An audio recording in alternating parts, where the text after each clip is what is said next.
Good morning, everybody. Good morning. If you can hear me, just drop an emoji. All right. Good morning. Good morning. Good morning. Good Good morning. morning. You're all welcome. It's good having you around again. This is the post-module webinar for Module 2 of the CyberSecure Nigeria program. You're all welcome. It's good to see you beautiful faces again after about 2 weeks of wait. You're welcome. If there's anybody who you know should be part of this session and is not already on the call, kindly reach out to them. Take 1 or 2 minutes, reach out to them, colleagues, friends, give them a call, let them know that we've started. Let them know we have started and they need to be here. Okay? All right, I see the number is increasing. Let it keep increasing. We're still a long way to go. People haven't joined so much yet. So how do you feel this morning? Just drop a word in the chat room. How you feel this morning? How do you feel today? Excited? Happy? Expectant? Let me see that in the chat room.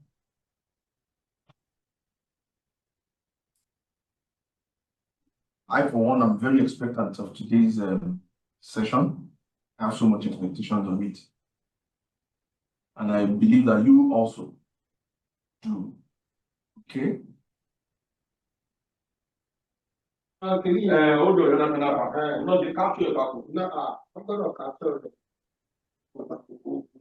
mute your mic if you've not.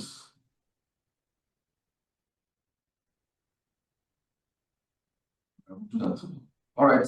Please reach out to those who need to be here that are not here yet as we plan to begin the next 1 or 2 minutes. As we plan to begin. So I said, what are your expectations for today? Yeah, okay. I feel expectant and excited. Great. You have seen responses in the room already. Appreciative of the program. Thank you very much. Let's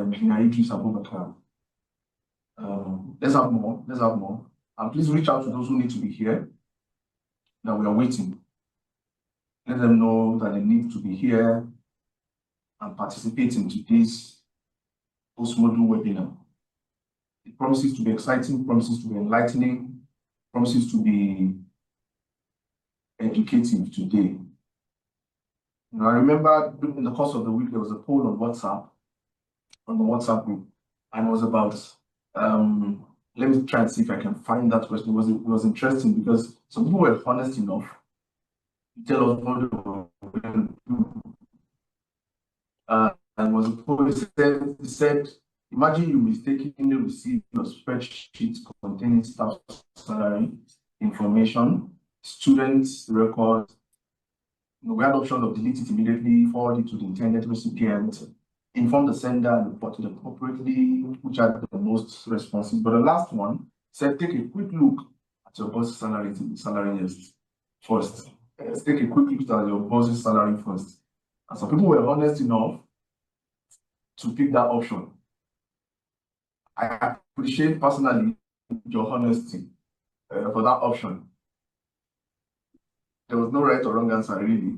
Just to know what the question is, what will be your first action? All right. You're all welcome once again. We're still joining. And then as we join, I want us to, set every distraction apart. Make sure that you are fully present. Make sure that you fully optimize this session.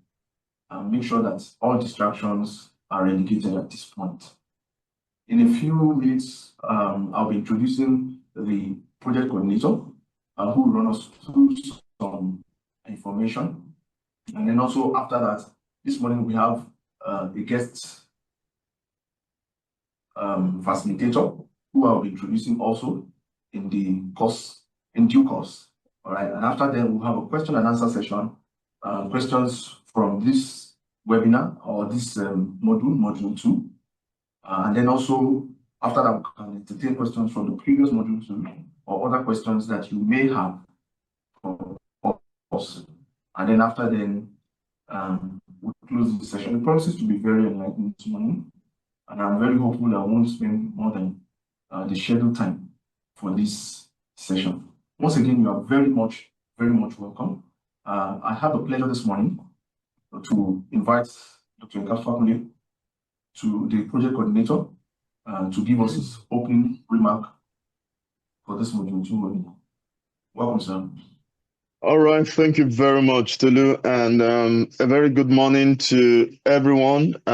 Seeing a lot of good faces. It's nice to have everybody again after the 2 weeks break, and I'm sure we've all been engaging so much on the learning management platform, especially for both Module 1 and Module 2. I mean, I've been seeing a lot of comments, a lot of interactions from people's feedback and the engagement going on the LMS. I think it's been wonderful. I think it's been really engaging. And also the engagement also on the WhatsApp, the group that we had. I see quite a number of contributions from people. And I'm glad that one of the things that we are trying to achieve, I think we're beginning to see those because, I mean, I think it was last week, a question was posted on the WhatsApp group, and I see some very fantastic and beautiful comment from people. I was so impressed, and I'm glad that I mean the awareness and the what we've been trying, the message and the level of what we've been trying to attain is actually ripping off. So I, for one, I think I'm glad to be here again this morning. Like the anchor man said, I'm not going to be the one that is going to take the module 2 today. We have an external person who is vast, and I'm sure that we will really benefit from this session today. I'm also looking forward to it because I know that I'm also going to learn one or two things from our facilitator this morning as well. But before that, I would just like to mention a couple of things. I want to appreciate every one of us that has been engaging on this journey with us so far. But I still want to join us because I noticed that if you permit me, I'm just going to share my screen for a few seconds. If we all can see my screen now. I purposely wanted to do this because I wanted to make this as transparent as possible so that we can all see the progress. As you can see on my dashboard that I'm sharing now, we still have quite a number of people, about 263, that have not yet started. Those are our colleagues, our, I mean, departmental colleagues or unit colleagues and friends and all that. So I think it's important that one of the things that we should be doing is the knowledge that we are having. I think it's time that we begin to be a champion and encourage as many as our colleagues to ensure that they go through these as well with us. So when I saw that number 163, it's a bit much. I mean, we have 401 people that are in progress already. And as you can see from the statistics, and then you can see from the leaderboard, the institution performance. Earlier last week, we reached out to the representative of each of the institutions, and then we share this dashboard with them to have a picture of how each institutions are faring with the project learning and all that. So I just wanted to join every one of us and encourage us once more. I think it will. I mean, I've been seeing all those beautiful comments and I've been seeing all those fantastic comments. And I've also been getting comment also from some of our colleagues that are even outside Nigeria who want and wish that they can actually participate in this. So I just want us to see this as it's an opportunity. Okay, so I want us to grab this opportunity. I want us to, whatever we are doing, whether we're scientists, the lecturer, even a student, we're in the finance department, the bursary, the HR, the admin, this doesn't leave anybody out. And I think it's quite important that we encourage our colleagues at our various level, whether at team level or department level or group level, depending on whatever it is. I think it's quite important that we encourage we encourage each other to ensure that we are not left out in this.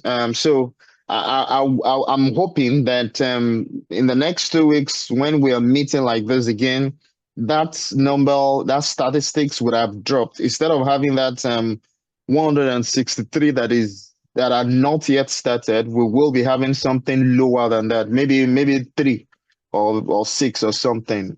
So I just wanted to speak about that. I wanted to join every one of us. I'm glad. I mean, fantastic. I see the progress from the various institutions. This is very encouraging. This is fantastic. But I believe that we can still do more. And so I wanted to join us on that. I wanted to make sure that I speak into this so that we all benefit as much as we can from this. And let me also mention that if you have any question, if you have any concern, there are various ways by which you can reach out to us. It's either you drop your question directly on the WhatsApp community, which is much faster, and I can assure you someone is going to respond to you as fast as possible. Or you can even just drop an email to the IITA-IT CyberSecure Nigeria email address, and we will definitely give a response to that. And also, if you have any question in the process of engaging on the LMS, watching one of the videos and learning, and you have a questions, you can drop a comment on any of the sections in the module, and we will definitely respond to that. And apart from that, you can also drop a comment. You can drop a comment, or you can drop a question, and I'm sure everybody that have been interacting, you can start a conversation there. That's the whole essence. We should be able to social network, if you understand what I mean, and create discussion, conversation around this, your experience. You can share your experience. So you never know. Someone might learn from your own experience, or someone might have a different perspective, and then we can have that engagement coming. Okay. So I wanted to mention that I don't want to take much of our time this morning because I want us to have enough time for question and answer. And I'm also eager to listen to our facilitator this morning because I really want to learn on this area, and I believe he's someone that is vast in this area, having experience both in Nigeria and outside of Nigeria. So he commands a lot of different perspective to the topic or to the module we are discussing this morning. Thank you once again, and I'm going to pass the microphone now to Tolu. Thank you very much, Tolu.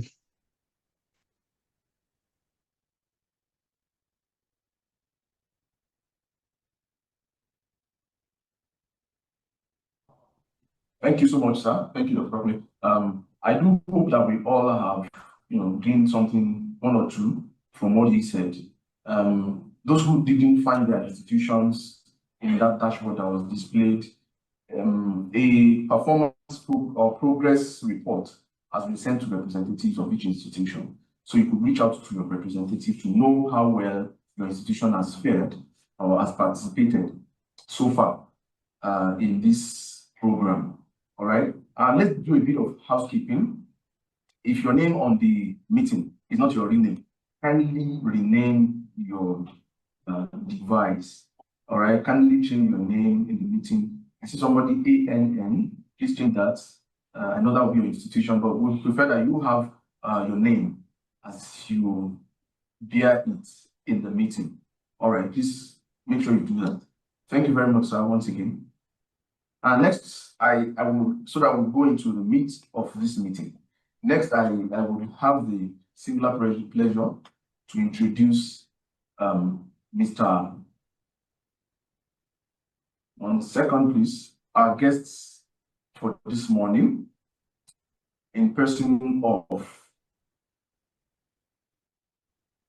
second.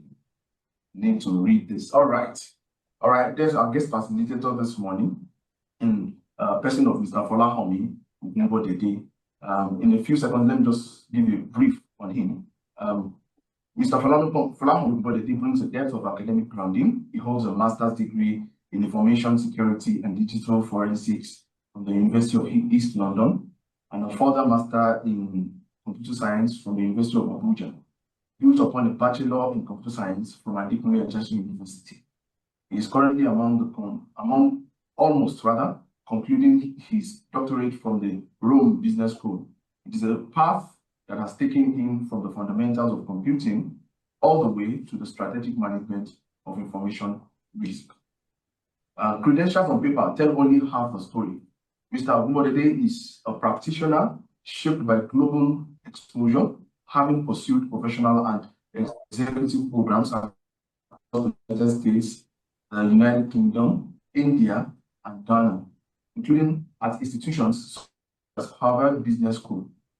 His area of mastery reads like a blueprint for the very thing we are here to discuss this morning: information security management, IT service management, compliance, and risk, anchored by internationally recognized standards. He carries some of the most respected certifications in the field. Among them is the CISSP and the CISA, and credentials in risk and compliance management. That makes him as someone who not only understands how to protect data assets, but how to build the governance and discipline that makes the protection last. I've shared all this so that we can be expectant today in this topic, and every one of us, because we have data, and because our organizations depend on us, our institutions depend on us, so that we can steward the trust of our institutions appropriately. There are few people better placed to show us what that responsibility of that stewardship entails and what it truly means, and how to truly live up to it. So please join me this morning in welcoming our facilitator for today on data stewardship, protecting our digital assets, Mr. Folahomi Ubungbodede. You're welcome, Mr. Folahomi. Good morning. Thank you, Mr. Tolu. Thank you. Can you hear me very clearly, everyone? Very clearly, yes. Yeah, thank you. This is a privilege for me, and it's a great honor to be part of this project, to add my quota to my country, to add value to people, and it's a rare opportunity for each and every one of us. This project is actually long overdue. Since 2019, when data protection law was first came up in Nigeria, I think August 2019, then a lot of things happened in terms of the campaign and all that, but it went under the carpet because we didn't do much about it as a country, as people. But 2023, this was passed to law. It now became Nigeria Data Protection Act 2023. So it's a great honor for me to be part of this project. Like I said, it's long overdue for us to be able to put our data together to secure Nigeria, to secure our data. And as institutions, we create a lot of data. We create numerous data, millions of data on a daily basis. I'll still go to that. However, I want to talk about the module. I heard Dr. Fakunle mentioning that some people are here to visit the module to see the videos, partake in the training. I think I want to implore us, try as much as you can to do. I took my time to do this. I can say that it was a great experience for me, and it was very interesting. I remember 2015, 11 years ago, when I traveled to India to study cybersecurity. Everything that I was taught in India 11 years ago, I saw on the video. So I said, yes, Nigeria, we are there. Not that we are getting there, we are already there. I took notes. I learned like students because it's very valuable for me. I took part in the quiz and I test my knowledge, even though I'm part of this project. I want to implore and encourage each and every one of us, if you have not done that, please try as much as you can to do. You won't regret it. It's going to be a great knowledge for you. Like I said, we create data on daily basis as institution research data, exam records, personal details, payrolls, email, internal memo, exam results, transcripts, website content, audit report, folders, salary schedule. We create a lot of data on daily basis. And it is very important for each and every one of us to know how we can protect this data. I want this session to be very interactive.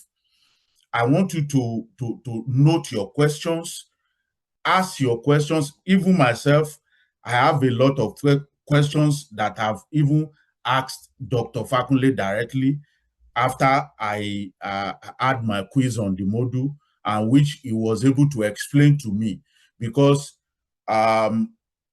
Nigeria context is different from the United Kingdom context, even though I'm familiar with both contexts. So try as much as you can, as I've said, visit the site, visit the platform, watch the videos, study, take notes. It's worth your time. So let's go into it.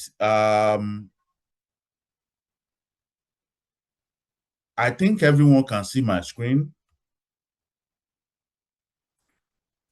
Yes, we can. Yes. Yeah, thank you. At the end of this session, participants, you and me will be able to identify institutional data types. For example, the organization we are working with or we are working for, will be able to identify the type of data that we create in the organization, the type of data that we use to carry out our daily activities. Like I mentioned earlier, we are working in various institutions, academic institutions, research institutions. So we are creating data on daily basis. Students create data, employees of the institutions create data, contractors that we work with, we create data, we join and create data. International institutes, we collaborate to create data. So at the end of this session, you'll be able to identify each of these data and know how to classify them. And also, classify data by sensitivity. Apart from data classification by sensitivity, you'll be able to also classify data by value. You'll be able to know, okay, for example, let me cite a very good example that I will be able to relate with. For example, you are in your home, you have different type of clothes. You have a cloth that you normally wear to very inviting occasion. Maybe the president of the country or the vice chancellor is inviting you. You have a separate clothes that you wear, different from the clothes you wear at home. So I'm very sure at home, you classify your clothes according to their value, according to their importance, according to how you want it to be. So the same way data is classified.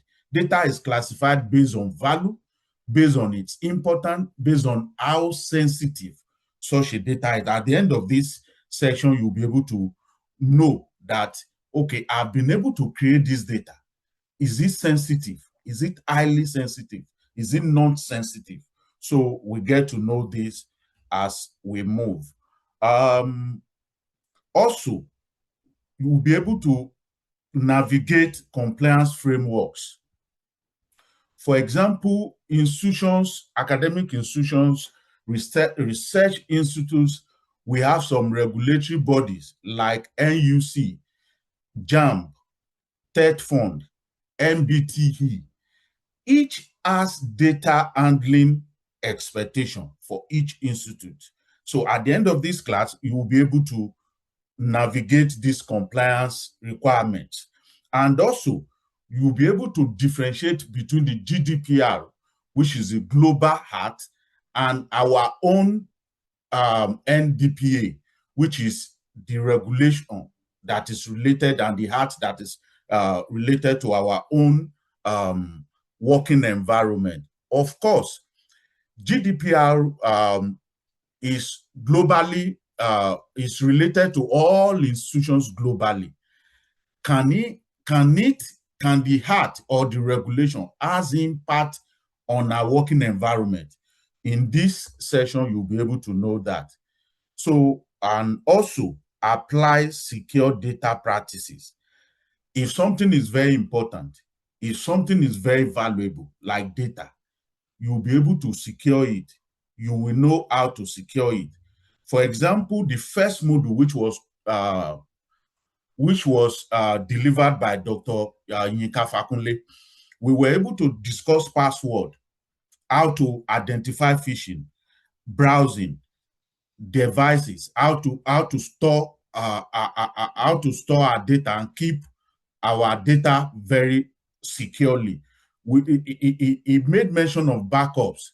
It made mention of least privilege. It made mention of all the requirements with which we can adopt to secure our data. In this session, we will also touch the practices for data storage, sharing, retention, and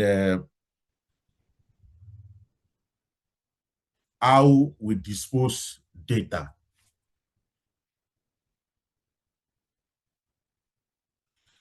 Yes, on this slide, I have 4 chapters. Here, 1 question for each. The why. What data does your institution hold? As I speak, what I want you to do, you know, in various institutions, academic institutions, research institutes, we create different data. We are working from different departments in those various institutions. For example, you are working as an employee of OAU, Obafemi Awolowo University. You will belong to a department. You are working from a certain department. Maybe, for example, you are in exam record of that department. All the data that you have access to or that you will create will be related to exam record. Maybe you are in the finance department of Nnamdi Azikiwe University, Nsukka. You are in finance department of that institution. So what will be related to you will be maybe like payroll, maybe like a leave payment, maybe like remitter token, maybe like all sorts of things that are related to payments, and some form of schedule that will contain some form of PII. We'll get to all that. That is, what data does your institute hold? Even though your institute hold millions of data, you can't have access to that data. Some data must be related to you in line with your function and your work and your daily delivery on the job in the institution. So we'll get to that. Why does it matter? And what happens when it's mishandled? We'll get to that. For example, you are in finance department of ABU. Ahmadu Bello University, you are working from the finance department. You are preparing the payroll of the employees of the company. It's the end of the month, you are preparing the payroll, but you need to attend some function. You were in haste, you took your laptop, you took it along with you, you forgot the laptop inside your the public transport that you took. We get to know what will happen as we go on with this session, the type of risks involved and all that. Then the what? How do we sort data by sensitivity? Like I mentioned, each of the data we create has its own value, has its own use. How do we classify them? What principle are we going to employ in classifying each of the data we create? Guide is handling. How do we handle the data? Classification levels and the CIA triad. The CIA triad is the fundamental of every data protection. Then we'll be able to talk about the law. What does Nigeria Data Protection Act require? Consent, data subject, which we know as DSAR. So we will be able to know your right around your own data, my right around my own data, the institution right about your data, your personal data, what you can approach your organization, the data you can ask for on your behalf, what you cannot ask for. Sorry, excuse me. What you cannot ask for, we'll get to know as we move during this session. How then the how? How do we store, share, retain, and dispose of data safely in daily practice? Where the risk is very high is not even in data creation, is when we share data. The risk is very high in data sharing.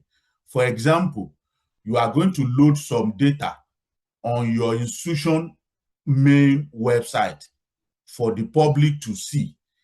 Has the data been approved to say that it should go public? So what you are sharing, has it been approved? Has it been classified? So we get to know all this. So the habits that turn policy into protections. Each and every of these institutes, research institutes, academic environment, we have different kind of policies, procedural manuals that we use in protecting data. So we get to know each of these questions as we progress. Yeah, I mentioned at the beginning of this session that we create a lot of data. If you can imagine, the institutions where we work has been able to give us some tools, your laptop, your workstations, even paper, your pen, a lot of things to create data. The question you are going to ask yourself, when I create data on behalf of my company, on behalf of my institution, am I the owner of the data? Myself, Fola, am I the owner of the data? Is Mr. John the owner of the data that he created? Absolutely no. If it is related to the daily, day-to-day activities of your institutions, you are not the owner of the data. The institution is the owner of the data. Even if you leave the organization, even if you leave the research work or you submitted the research work, it automatically belongs to the institution. So understanding data and its value. Data in an institutional context is all the information generated and used within the organization. It is its value, it's multifaceted, and poor handling poses real risks across each dimension. Like I mentioned earlier, a lot of risks is associated with data. We'll get into that as we progress. So if you look at it, we have series of data: admission list, student transcript, finance record, attendance list, email record, personal details, payrolls, exam results, audit report, research outcomes, research reports, forms that have been filled with personal identifiable information. We have series of data, but we will classify this data to academic, which is basically for research, for admission, for examination, for graduation, post-graduation, and all sort of it. So we have academics data. Then we have financial data like payroll, which supports operations and ensures stability. For example, the finance department of the organization. Here in the UK, if you although it happens in some of the institutions in Nigeria, but here in the UK, you cannot just enter some department, even to say you want to go and greet your friend, because of the information they keep, how sensitive their information is. They believe when you come into the department or to the office, they may be exposed in terms of data. They may be exposed in terms of the information they keep and generate on behalf of the institution. For example, finance department, maybe you enter the directors of finance or director of finance, for example, is on his desk, there's payroll for that month to be paid. You now try to gaze and see the salary of a particular individual, maybe your colleague. You see the salary, and maybe the person is, for example, is on loan. You are now thinking that how can this person be earning this low? In that regards, such director has not been able to handle data very well on behalf of the institution. And such data will not longer support the operations, and it will not ensure stability of that institution, because the CIA, the confidentiality of that particular data has been exposed. So the employee, of course, you will say that I work in the organization. Even though you work in the organization, you're supposed not to have access to all the data of that institute or the organization. So that the confidentiality of such data has now been violated.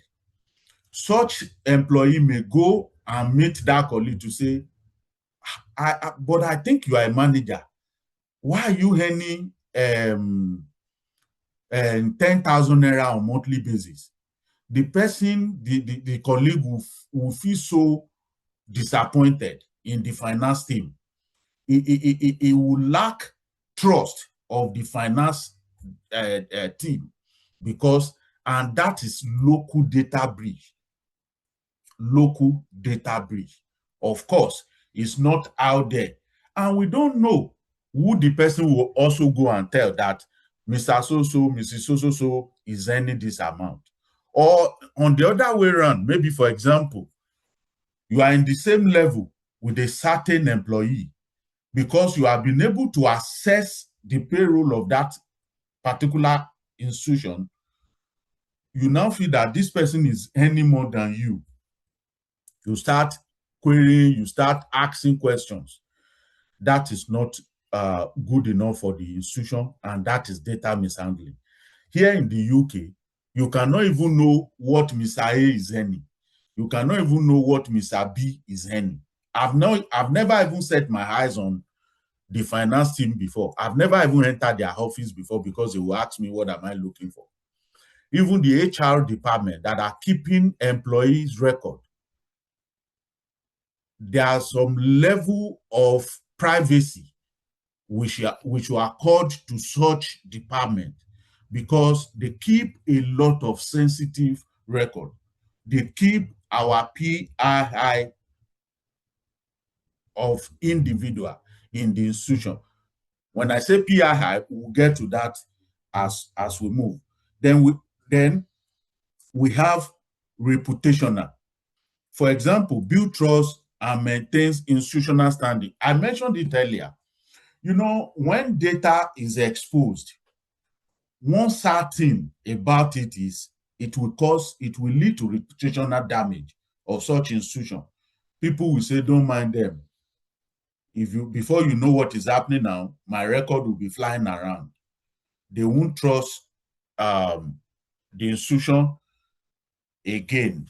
So the reputation of such organization, such institute would have been jeopardized. And also at the local level, when I say local level, it means within the organization, a department, you need to earn the trust of other departments within your organization. Let your colleagues in other departments say, that woman in finance department, you will never hear anything from her. That man in HR will never expose any document to you. That woman, that secretary to the vice chancellor, if you ask her anything, she will never tell you. That is the level of trust you should be able to earn among your colleagues. Even though your friends, your colleagues in your institution, even though they didn't even see the document, hearing it from you is data mishandling because what you are sharing is information. Diverse data, diverse needs. Like I said, we created different kind of data, but each of these data has its own usage, what we use them for, why we create them.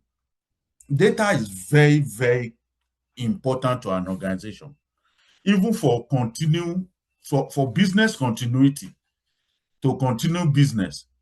If, for example, anything happens to an organization, you will not be able to tell the student, maybe tell the student now, for example, that we can't find your transcript any longer. We can't find your exam records any longer. It's going to be, the student will look as if, what are you telling me? I'm a student of this. I remember very well during our undergraduate days, some students will have some missing scripts. Nobody is above mistakes. Some lecturers, some admin officers can miss scripts of students.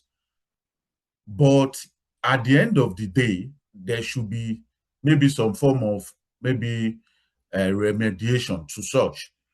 However, if, for example, I'm in maybe 500 level, and all of a sudden my department is collating my record, my exam record, and I'm being told my 200 level result cannot be found again. It's data mishandling. That is why we must be accountable for every data we collect on behalf of any student, on behalf of the institution, on behalf of the employees of the institution, or on behalf of the even government. on behalf of regulators that carries out oversight function on all these institutions. We must be able to accountable. So what is PII? PII is personally identifiable information. That is something you can be identified with. Some PII, apart from names, phone number, email address, NIN, BVN, passport number, staff ID, some PII are very, very unique and very sensitive to be exposed. Let me cite an example. For example, maybe in procurement department, someone approach you to say that, please, I want to access the procurement department of this institution because maybe I'm trying to look for some contracts, some jobs. Who can I meet? And you have already said, well, even though it's not allowed to give you somebody's name, some phone numbers, some identity to identify anybody in that department, you now told the person that when you get there are just 5 people in that department, but the female among them is the head of procurement. That is why we say gender is classified as PII. You can use gender because already you have told the person, even though you didn't divulge the name of the head of procurement, you've been able to divulge the gender of the head of procurement. So I will just go there.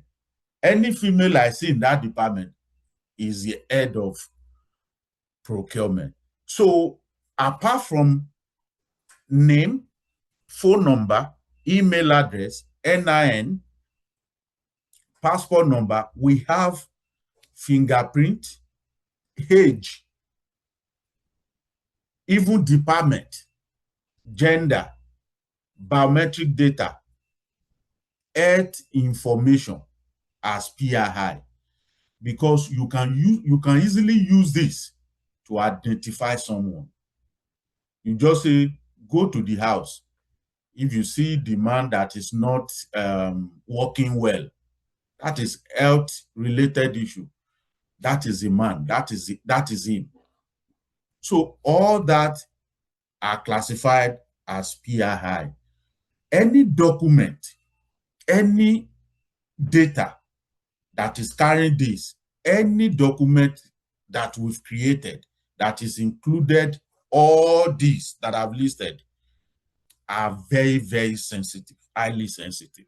Then we have academic data, student records, grades, transcript, vital for educational processes, for admissions, for graduations, for post-graduation, and for a lot of things.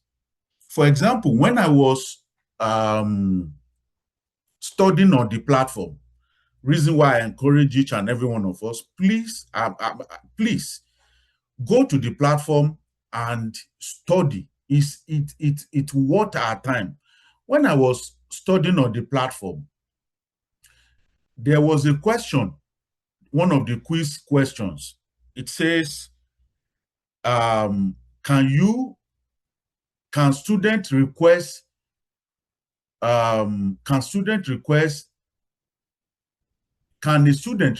his information from his institution, his academic institution, his university? The answer is yes. However, I started thinking, come to think of it,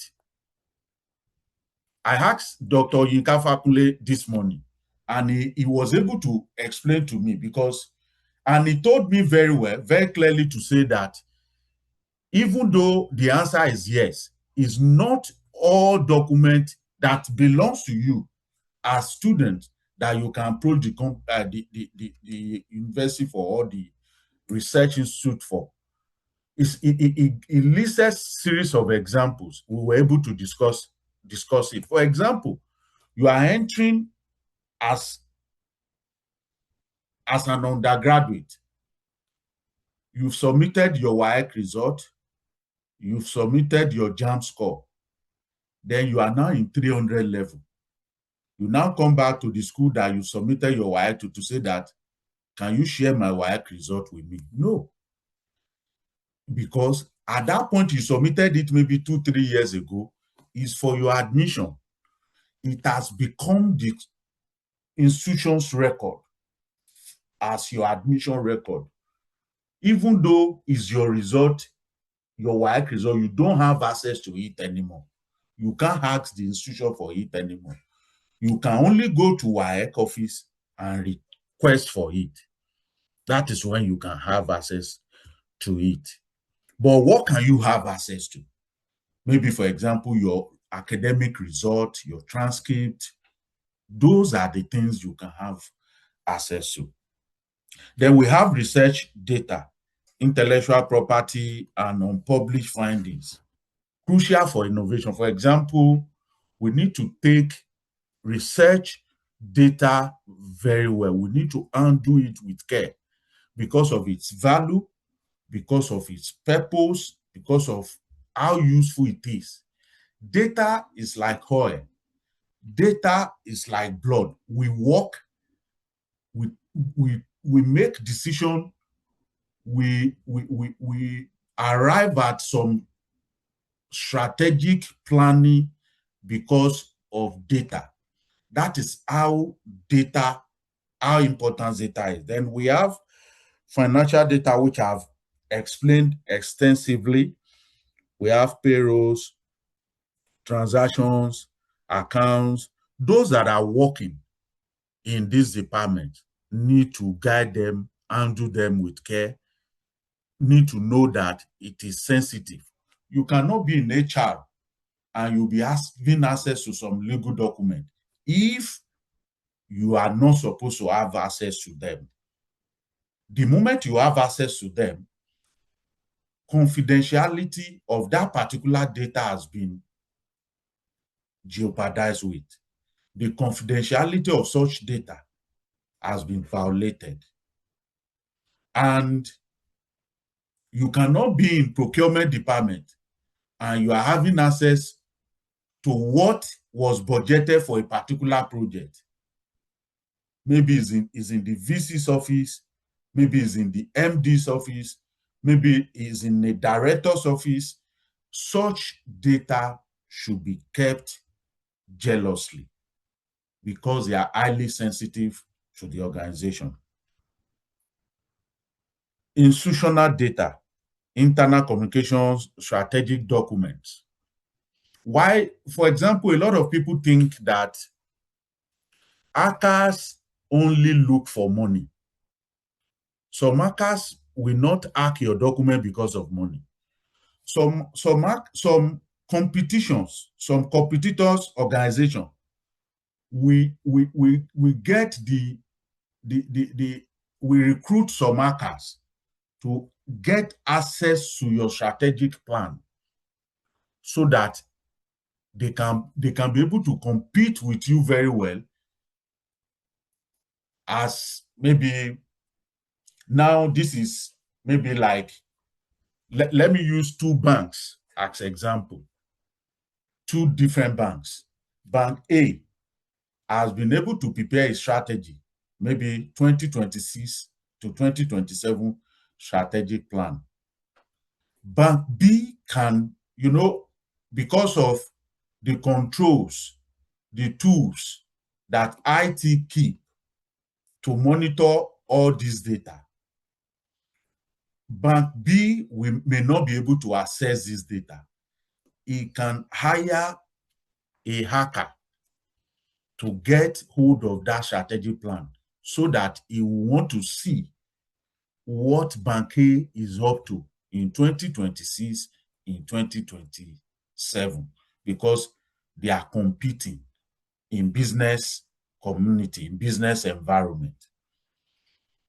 So strategic plan, strategic document is also very sensitive. Each type carries different sensitivity and therefore different handling rules. Yes, when we get to data classification, you'll be able to know how sensitive each of these data are. Each of these data is, how sensitive they are. Because, like I said, I use your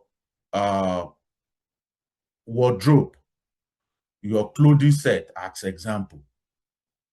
Not all my clothes are very, very important to me. There are some clothes I cannot wear beyond my compound. There are some clothes, if I want to go and see the chancellor, the VC, there are some clothes I will appear with because of the level of the head of the institution. That means the clothes will be very important to me. There's a way I will keep the clothes. There's a way I will, if I want to do the laundry of the clothes, I will be intentional about it. That is how sensitive some data can be in the institution. Research data governance. We have, for example, we carry out different research in our institutions, academic research, health research, a lot of research. And believe you me, the private sector of any country depend a lot on research work to thrive. So research work, research data is very, very germane. It's very, very important. Academic environment is highly valuable. Research work is very, very dependable, very useful. So even private sector, that is why they sponsor a lot of research. So we need to have some form of governance structure in place for research data on how we handle them. Create a data management plan. We need to create data management plan, how we handle them, how we create them, the approval level, how we store them, who will give accountability, who will be accountable for what, who is in charge of what, who is the custodian, and all that. Define ownership and access right, obtain ethics approval where required.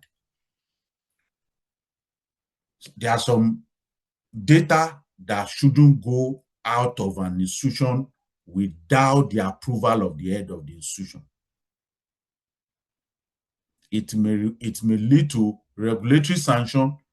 It may lead to reputational damage of such institution if it happens.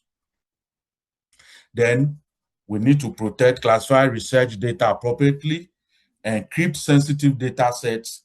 We carry out encryption so that if eventually data is compromised, the impact of such exposure will be reduced. We need to encrypt our data. We need to carry out anonymization of personal data where possible. Then use data sharing agreements where possible. You need to include some caveat to say this data is for this purpose, for the purpose of this contract. It must be stated. Share only the necessary data. Verify NDPA, GDPR compliance. This is very key. This is very important. For example, you are sending a document to maybe to the United States from Nigeria. You must consider GDPR because such sharing or such data transfer is offshore. Now you are now considering two acts. When you consider NDPA, you will consider GDPR, so as to know that you are in line, that you are in compliance with the requirement of these two great documents. Then preserve, the preservation of the data, maintain documentation and metadata, control data set versions, keep audit trace of access. This is very important, accountability. Who access what? That is why we have timestamp on our servers, on our desktop, workstations. That is why we have timestamp. We need to be able to say, this data was accessed yesterday, 1 p.m. by Mr. Oluwole. If we can't say that, there's no accountability. So research data governance structure is very important for every institution. Plan, collect, store, share, archive, dispose. And before you can dispose the data, there are some also requirements around that. We'll get to that. Now, we have a quiz here. We can look at this quiz on our chat box. You can put your comments here. We have our professionals on the call that are answering your questions that are relating to all these quiz. Yeah, this scenario, read us. Ahmadu Bello University Registrar Office handles a wide range of information daily. During a routine audit, the following items were flagged for review: student transcript records, a draft MOU with a European research partner, the university monthly payroll spreadsheet, a public journal article by the Faculty of Agriculture, and the Vice Chancellor Strategic Planning Memo. Which data category does each item belong to? Match each to its correct type. Let's look at it. Of course, this is straightforward. On the platform, on our learning platform, you will see all these. These were mentioned in the videos. Student transcript records. We know that this is academic data. And you will not share, if it is not required, the academic record of Mr. A with Mr. B. I remember when I wanted to collect my degree certificate, the school that I graduated from, I had to send my sister to the school to help me collect my certificate. I was so impressed with what the school said. They said it will not be released to my sister. My sister asked them why. This person is my brother. They said the academic result must be released to the owner, which is me, or my parents. That is good practice, good policy. So when I heard it, because of my knowledge of data protection, I was not disappointed. I was happy because these practices are already in our institutions, some of our institutions. So, which I think is good. So you cannot share the academic data of Mr. A with Mr. B or C. Draft MOU with European partner. That this is institutional data. For example, maybe the national health insurance of the United Kingdom pays or sponsor a research work with Nnamdi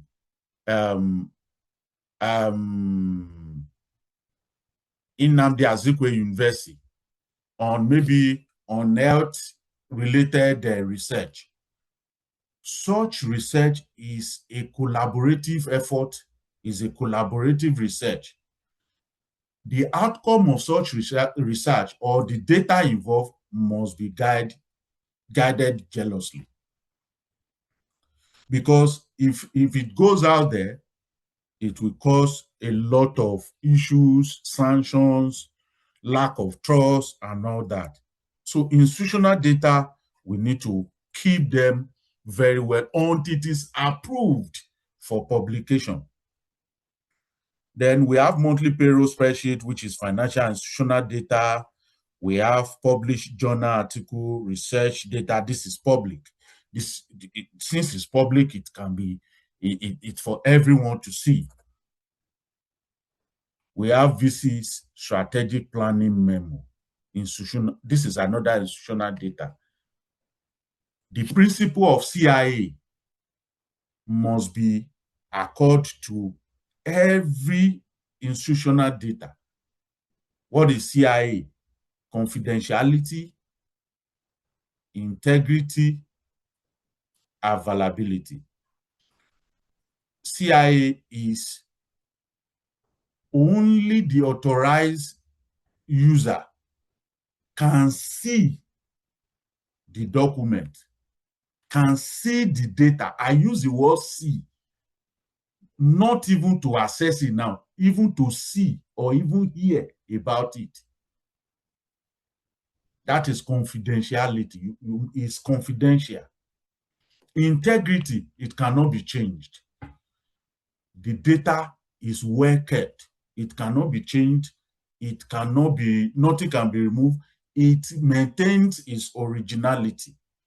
While availability is always available to be accessed for the authorized users. That is availability. Navigating data risks. I mentioned at the beginning of this session that there are a lot of risks involved. I couldn't write everything. That is why I keep on referring us to that platform. That learning platform mentioned series of risks so that you'll be able to take note beyond what I have here. We have data breaches, unauthorized access to sensitive information. Now, a lot of people normally think that data breach does not have level. There are levels of data breach. If you get to an office in your organization, maybe you go to the, maybe the secretary to the VC is your colleague, is your good friend. You go home, you come home together. You now go to his or her office to say hello. You now saw a document that belongs to the VC, for example. You snap the document without letting the secretary knowing that you've done that. Already that is data breach.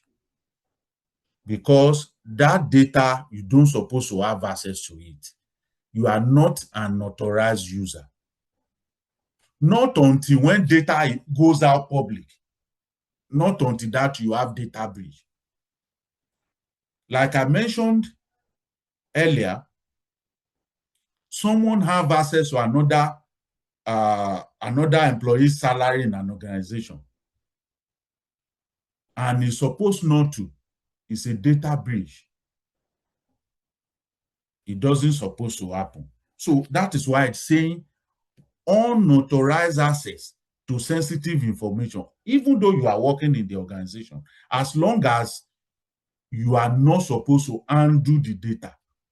The moment you have access to it is a data breach. Then a lot of people also think that anything related to IT, anything related to technical tools, that is systems, when systems is compromised, that is when you have data breach. No. When I divulge information is a data breach. Even most times, most information that go out of our systems, out of institutions, research data, academic records, student records, exam questions, they are not from IT. I can specifically say 98% are not from IT department. They are from individuals. So then we have identity theft. This identity theft is a big risk. When your PII is exposed, your NIN, your phone number, your email address, your BVN, your passport number, when it's exposed, and accidentally you can expose this yourself. I saw a picture. Sorry, excuse me, please.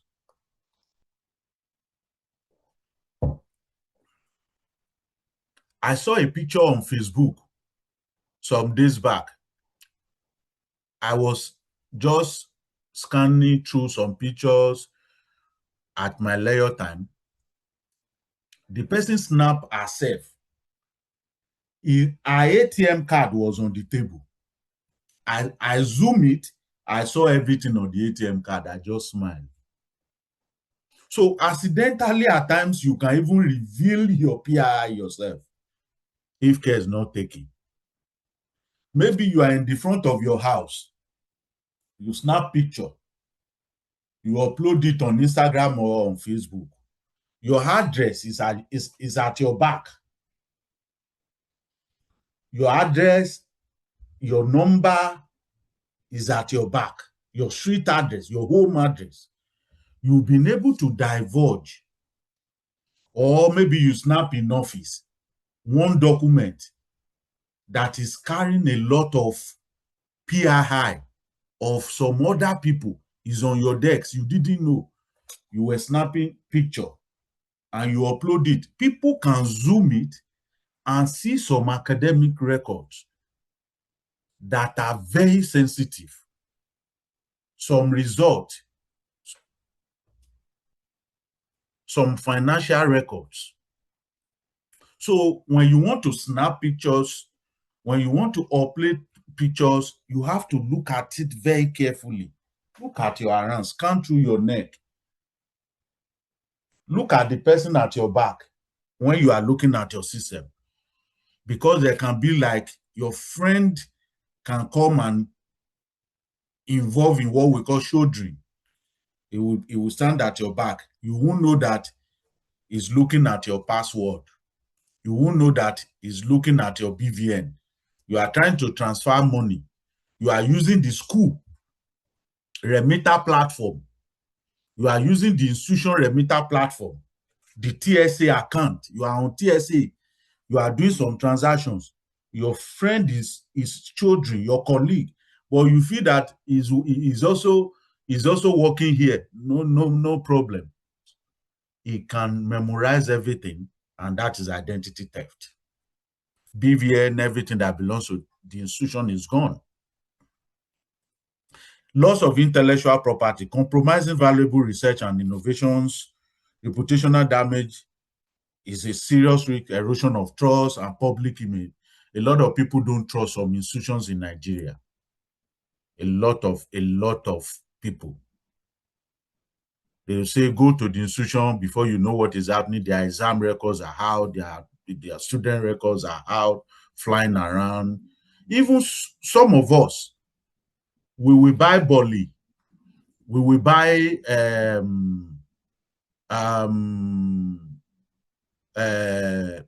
we'll buy some things in market, and it will be sold to us using some academic papers. It will be so recent, people will now be looking at it. So that is why when you want to trash document, you don't sell it. You need to trash it. You need to shred it to pieces. You burn it, you degoose it to avoid all these risks. Data classification, this is data classification levels. We have level 1, public, data that should go public, data that if data will go public, it will go directly on the internet, maybe on your website, such as advertisement, what you publish, research data, what you want people to have access to. Internal, for internal use, not publicly shared. I mentioned, even though you are in one department, that doesn't mean you are in finance. That doesn't mean you will have access to HR data. That doesn't mean HR will have access to IT data. That doesn't mean IT legal will have access to finance data. So even within the internal, we need to classify. Then you classify data on the basis of sensitivity, on the basis of value, and how much that could be impacted if exposed. Then what is the reason for data classification? Protect sensitive information, prevent unauthorized access, support compliance, reduces accidental exposure, improve data security. So we have some data confidential, sensitive data requiring restricted access, highly sensitive data, top tier protection for critical data. There are some data, however privilege you may have to have access to such data, you don't divulge it because they are highly sensitive. They are highly sensitive. Here in the UK, to protect data they protect data as if it's their life.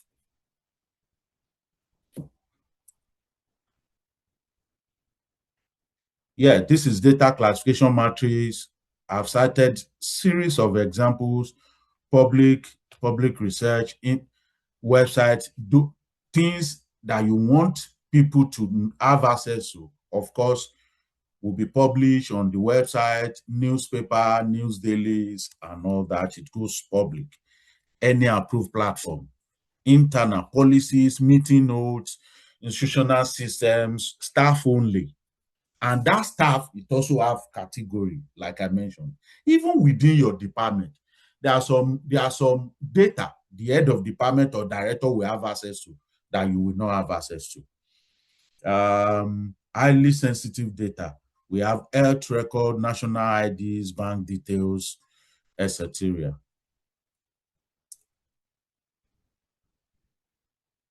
Yeah, this is C data classification. This is quiz 2. A researcher at the International Institute of Tropical Agriculture, IITA, has compiled a data set containing soil sample results,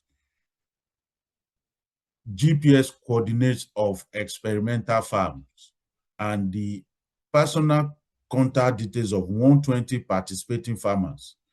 She needs to share this data set with a partner university in Ibadan. How should the data be classified? Let's go straight to the answer. Look at it. Of course, the person wants to share, the researcher wants to share the data because it's having personal contact details of 120 participating farmers, their PII. It's going to be classified as highly sensitive because of PII. PII is very, very sensitive, highly sensitive. Secure data handling guidelines. Yeah, this is when you, after you might have classified the data, you need to label data clearly for clarity so that people will know what to access, what not to access, and all that. Avoid personal devices. Do not store sensitive data on personal devices. Maybe, for example, you want to leave office, you have been working, you now forward a very sensitive to your personal mail so that you go and finish the work at home. You don't know who will have access to your personal mail. It can even be your husband, it can even be your wife, it can even be your brother, it can even be your sister, it can even be your kids, children that will have access to your personal email, like your Yahoo, like your Gmail. From there will be data breach. So avoid that. Limit access. Implement need to know access based on rules. Like I mentioned, accessing data should be on need to know basis. Least privilege. What you should have access to, that is what you should have access to. In line with your own work. Use secure platform. Use approved secure platform for sharing. it is the approved and secure platform that you will always use for sharing. Don't share any information without approval. Don't share it, and share in line with your institution policy. Data protection principle, I've mentioned this: confidentiality, integrity, availability. This is what we want to achieve when we are saying let's protect our data. The objective, the major objective of this project, CyberSecure Nigeria, is this: we want to ensure confidentiality of data, we want to ensure integrity of data, we want to ensure availability of data to only authorized individuals. What is data protection? Protecting personal and institutional data rights throughout its life cycle. You monitor it from when you created it to sharing level, even to archiving and to disposing. You have to monitor it to that level, ensuring confidentiality, integrity, and availability. Support privacy, trust, and regulatory compliance. Regulator is very, very important. The institution regulators that I've mentioned, NUC, JAMB, TEDFund, MBTE, each of these bodies has data handling expectation from your institution. Reduce risks of breaches and misuse. When we protect our data, we reduce the risks to the BRS minimum. Navigating data protection laws, NDPA 2023, the regulation was first came into existence in 2019, and the law was passed in 2023. Requires a lawful basis for processing personal data. Why are you collecting the data? You are collecting the data because it's for the admission of Mr. A. You are collecting the data because it's for health record of Mr. B. You are collecting the farmer's data because of research that your institution is collaborating an international organization to carry out. That is a lawful basis. So you must have a lawful basis before you can collect data. Registration with NDPC, that is the Nigeria Data Protection Commission for Large Volume Processing. You must register with them, have your appoint your DPO. I was a DPO when I was in Nigeria. I'm also a DPO as I work here. I'm also a DPO. So you must assign a DPO, someone that will always communicate this law, someone that will always interpret this law and guide the institution on how to comply to these laws. Then the GDPR, the Global Good Standard. This is the law that the whole institutions, world institutions, comply to or comply with. The good thing about Nigeria is that even though we have GDPR, we still carve out our own law. Only 2 countries in the world that has done that. The United Kingdom, apart from this GDPR, which the United Kingdom also complies with, they have their UK data protection of 2018 and Nigeria NDPA 2023. So if you are transferring record from Nigeria to the UK, to the US, or you are carrying out a research in collaboration with an institution in Canada, for example, GDPR must apply to any agreement, to the process from start to finish, and NDPA must also apply. Data collection principle, lawfulness and fairness, transparency, yes. On what basis? Why are you collecting the data? On lawful basis. You must know why. You must be able to justify why you are obtaining the data. Then data minimization. don't collect more than what you need. Collect only information that is necessary.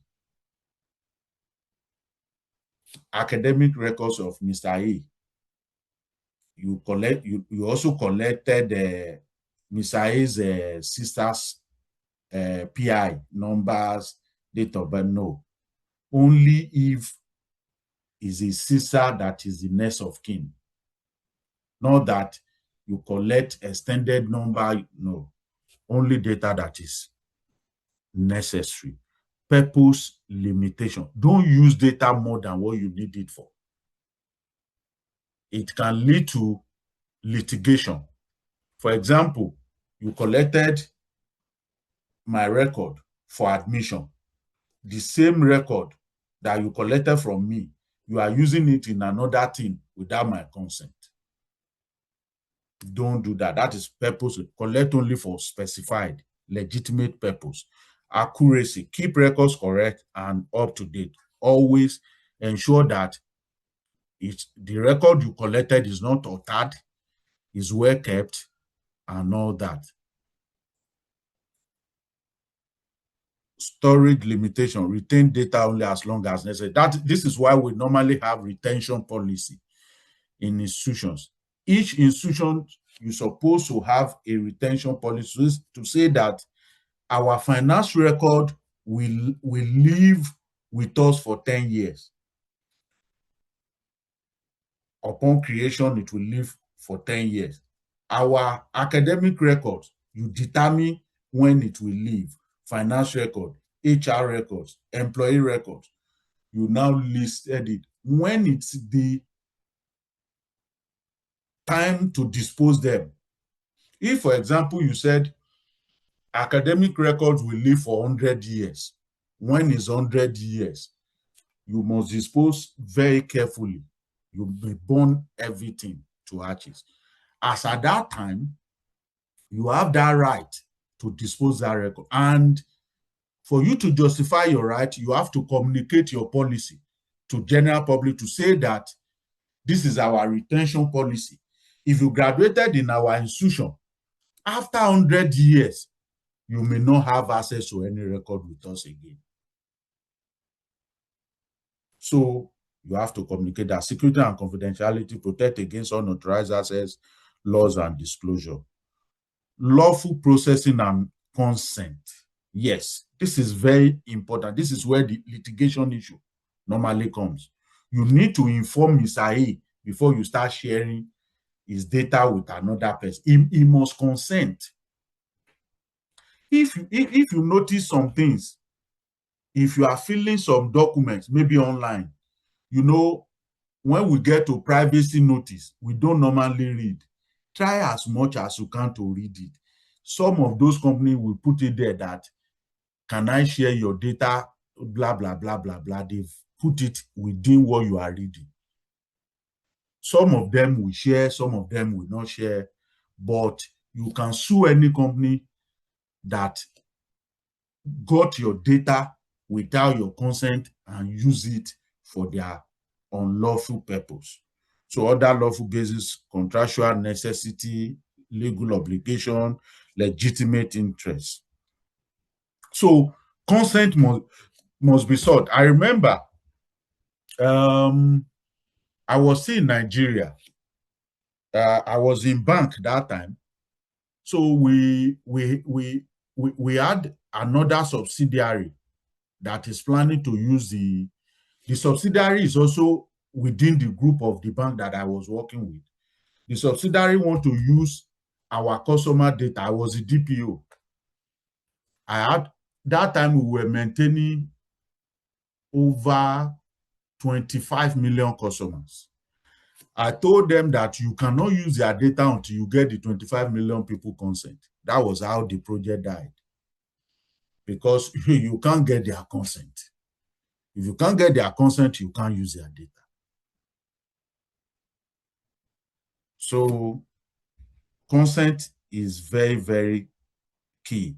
Must be freely given, specific, informed, and unambiguous. You must inform the data owner what you want to use it for. Data breach response flow. Yes. If eventually data has been compromised, you are, as an institution, there's data breach.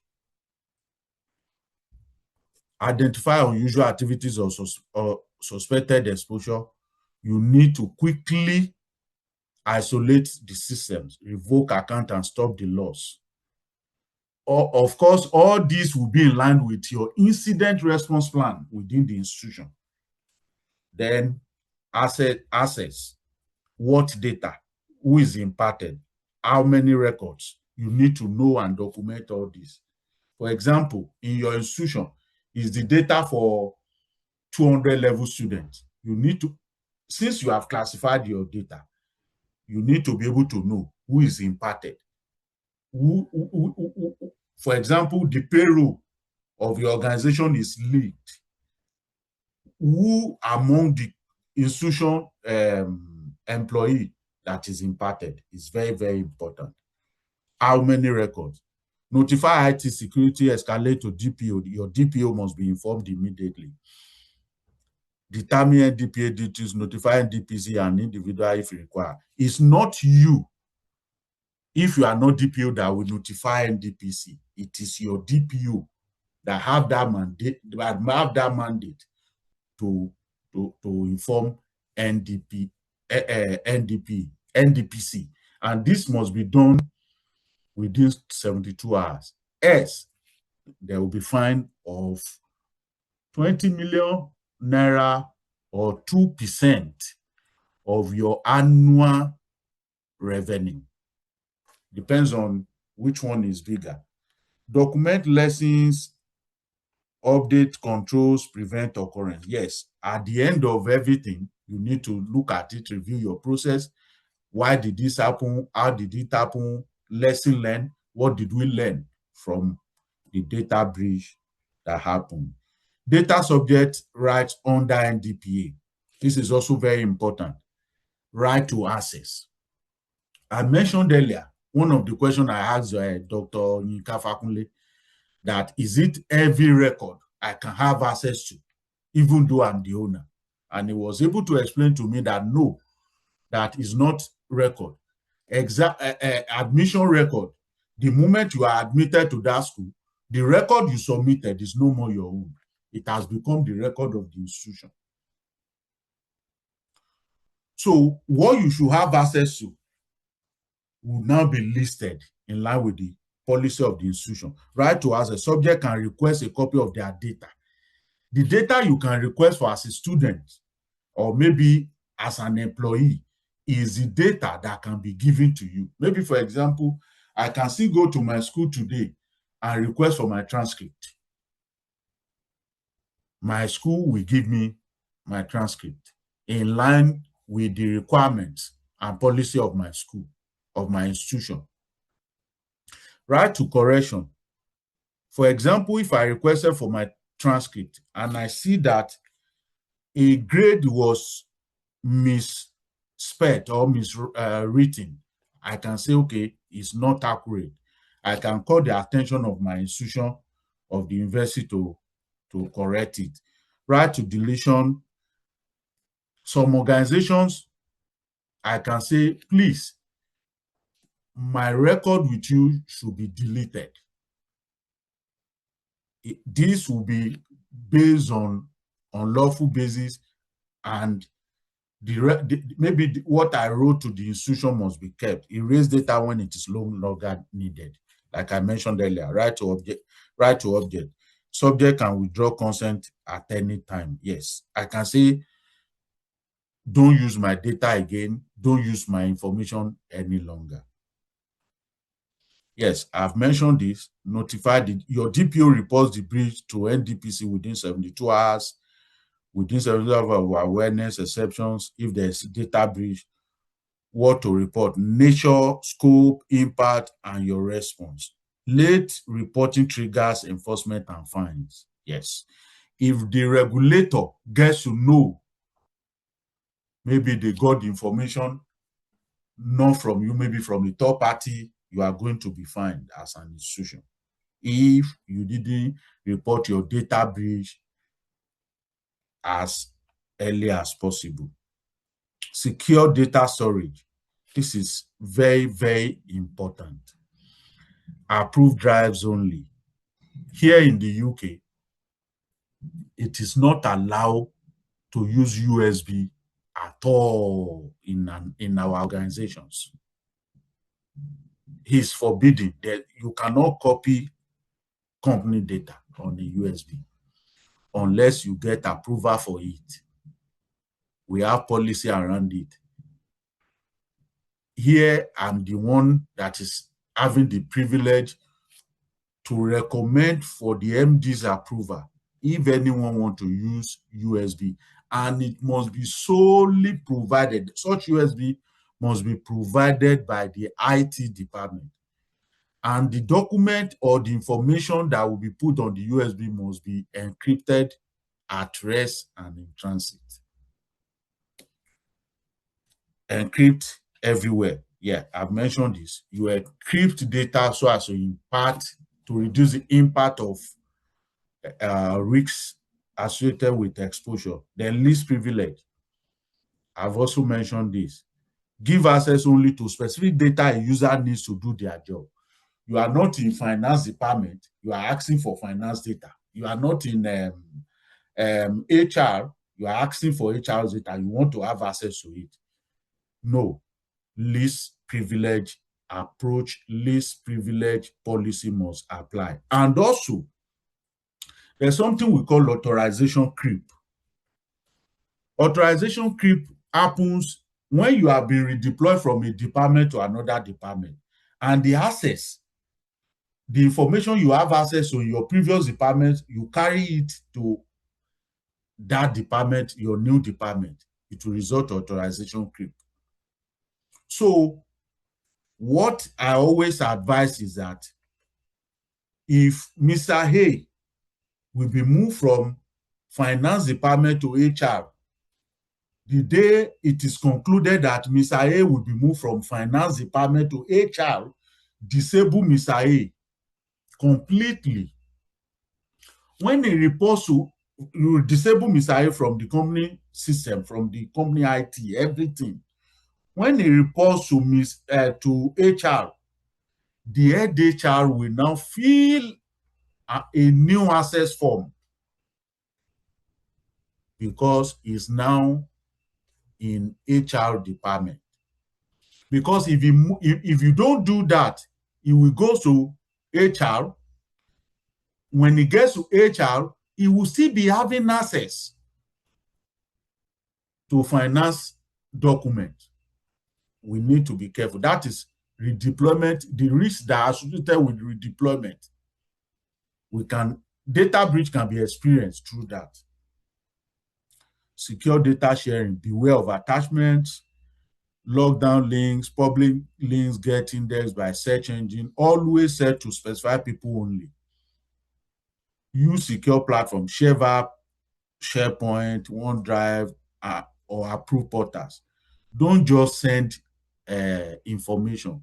You need to send information via the approved portal. Protect and expire.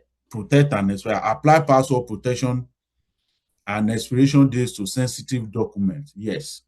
Password, MFA, multi-factor authentication as institution. Here in the UK, you can't access any document or any platform with password only.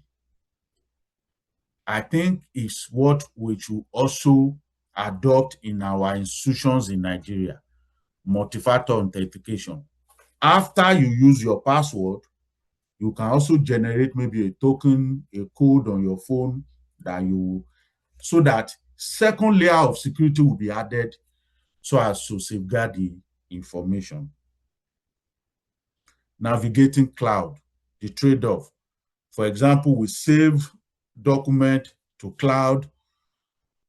It has a lot of benefit, high availability, automated backups, global collaboration. When you have things in cloud, because cloud entails a lot of protection in terms of controls in place, the configuration, the settings is top-notch. cloud is very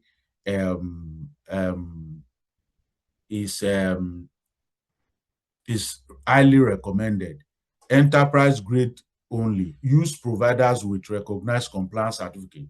We have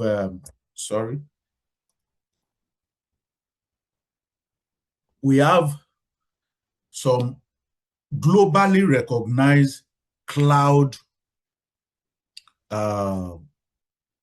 companies that can render the service. They must have this certificate, international standard organization certificate like ISO 27001, like ISO 22301, like ISO 42001, etc. Then they must have security operation security operation um, um, security operations unit that is overseeing the operational activities of that cloud environment in place. These are the standards. Stay vigilant, review access logs regularly, and revoke permissions no longer needed. Someone has left the organization before, if someone is resigning the organization, he has notified the company, revoke access immediately. Revoke access immediately. AI generative, use responsibly. This is an emerging risk. Is area that is very high, a very high risk, and research is currently ongoing to even know how to reduce the risks that is associated with this new level of technology. Never upload document anyhow to AI. Never. Don't use free AI and start uploading documents, sensitive documents. If you look at ChatGPT, for example, if you don't subscribe and pay, one of the ChatGPT privacy notice is that if you don't subscribe and pay, it has access, it has that prerogative to use the document in another place, any document you upload to it. Student records, transcript, payroll, HR document, personal data, confidential research data, unpublished grant proposal, don't upload. Before using AI tools, verify institutional approval. It is imperative, it is very important for each institution to put AI usage framework in place. Develop AI usage framework. What type of AI can we use in this our institution? Agree and document. Carry out the risk assessment of such AI platform before you agree on it. When you agree on it, turn it to policy, document it and communicate it so that the IT will be able to monitor it, will be able to safeguard it so that in the institution, everybody will not be using different kind of AIs. Not all of them are safe. Remove personal identifiers, follow data classification rules, use approved enterprise AI platforms. Yes, let your AI be approved by the top level in your institution. Review AI output for accuracy. Why we don't keep data forever? Risk mitigation so as to reduce the risks. If you keep on keeping data you don't have can be stolen. Obsolete data widens the attack surface during a breach. Yes, put data retention policy in place. When the time for you the time for a particular data has lapsed, dispose the data and dispose correctly. Legal compliance regulations like GDPR mandate keeping data only as long as original purpose requires. Storage efficiency, deleting dark data, unused or redundant info, cut costs and improve performance. Data retention and secure disposal. Like I said, you have to put retention policy in place, then you securely dispose your data when the time comes. Not all data is equal. Set how long each type is kept. Finance data can be 7 years. Exam record can be 100 years. HR data can be 50 years. So they are not equal. You need to set the period like that, and don't expose individual PII. Wipe drives properly. You'll be using a hard drive, you'll be using all of it. If you are not using them again, burn it, degoose it, destroy it, wipe it very carefully, shred paper completely, document everything. Audit logs are your evidence when regulators ask, and they will. The high cost of poor disposal, data leakage. Your data will leak if you dispose poorly. Like I cited an example, some research report, maybe even though it has been published, but because it's a collaborative effort, or because it's supposed to be kept securely, you dispose it, or even you are disposing it, you now sold it to someone that is selling bully, is using it to sell bully, and people start seeing another person's personally identifiable information. Don't let that happen. Compliance violation, it can result to litigation. Compliance violation, fines and other reputational damage. It can cause reputational damage. Data breach at a Nigerian institution. Incident: a staff member emailed a spreadsheet of 8,000 student records, names, IDs, phone number, result to a personal Gmail to work from home. That account was later compromised. Yeah, I've cited this example. You were rushing to go home, maybe to go and attend 101 there. You couldn't finish your work at that day. You had to send it to your personal Gmail. There can be an issue. An NDPC enforcement notice and fine. This is a cost. Mandatory data subject notification. You need to notify the data subject. The 8,000 people, you need to notify them. And when you notify them, there will be lack of trust going forward. They won't trust your institution anymore. A class of students weighing legal action, some of them will sue your organization, some will sue your institution, like that. It even happened 2 or 3 weeks ago. One contestant in Nigeria, his data was exposed, and it was put on Twitter X. So the election contestant was trying to take action against INEC. So these are the things we need to be mindful of as an institution. A reputational hit with parents, alumni, and regulators. Lesson: personal accounts are outside the institution control.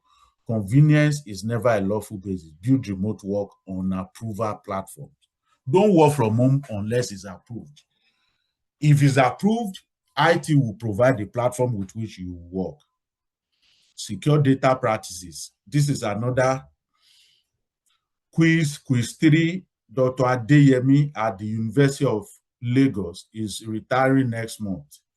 His office laptop contains 5 years of students' grades, research, grant proposal, and internal faculty HR documents. The IT department plans to wipe the laptop and reassign it. However, Dr. Adeyemi has also been storing backups of these files on a personal USB drive at home. This is serious violation. Discuss what data handling violation exists in this scenario. You can discuss this. You can put your thoughts on our chat. Put your thought on the chat. We have some people that are responding to this. What steps should IT and Dr. Adeyemi take before the laptop is reassigned? How should the personal USB backup be handled under NDPA guidelines? Those of us that have gone to that platform to study, this will not be strange to us. We will have known this, because on that CyberSecure Nigeria platform, all these scenarios you will see there. Yes, we have data stewardship checklist. As an organization, you're supposed to have a data stewardship as an institution. Before undo institutional data, ask yourself, have I classified this data correctly? Am I storing it in an approved location? Does it contain personal or sensitive information? You need to be sure. Have I restricted access to those who need it? This particular data is highly sensitive. You need to restrict access to it. You lock it completely. Am I using an approved sharing method? It's very important. Have I verified the recipient before sending? This data I'm sending, am I sending to the intended recipient? You need to be sure. Is the data encrypted where required? You need to confirm this from your IT. You need to work with the IT guys to ensure that the data is encrypted. Do I know how long this data should be retained? Have I reported any suspected incidents or data or breach? Am I complying with NDP and constitutional policy? So your data stewardship, for example, here in the UK, we have data stewardship. Data stewardship is different from the data protection officer. Data stewardship is the person in charge of your records, your company data, your research. We can also bring this role into our institutions. The DPO is the one that interprets the laws that guide us on what to do on the NDPA, on the GDPR. Is different from data stewardship. Your data stewardship pledge, classify before you send. No personal account. Need to know only. Know your DPO. Find out who your DPO is this week. When you return to your institution, ask, do we have a DPO? Do we have a data stewardship? If you don't have, you can advise, you can recommend, you can suggest that we need to have all this in line with DPA. If you check the Act, the role of the DPO is in the Act. Threat, yeah. I think this is the end. Yeah. The module 3 is threats and vulnerability. I think Dr. Yinka Fakunle will speak more on this. I think this is the end of the session. Thanks for listening. If there's any question, please, we can ask. Thank you, everyone. Thank you. Thank you. Thank you very much, sir. Thank you. Thank you for those. I wish we could continue. I saw that there were quite a lot of information and quite a lot of experiences that you wanted to share, but because of time, this is really, really high hope thing. Myself, I've learned so much. I've taken note of so many detailed things, especially in terms of practices and procedures. This is really, really high hope, man. Let me pass the microphone over to you, Tolu.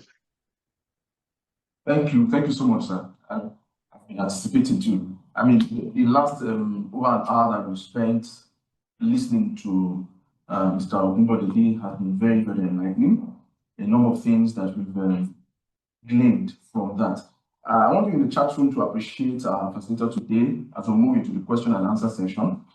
Put in there, mention how grateful we are to have him facilitate this session for us and how fortunate we are today. He mentioned, started from the why, the what, the law, and the how for data protection. Talking about from end to end, from acquisition to storage and retention to use, and then to eventual disposal. of the data that we, acquire, and our responsibility as an institution, our responsibility as individuals in data integrity and data protection.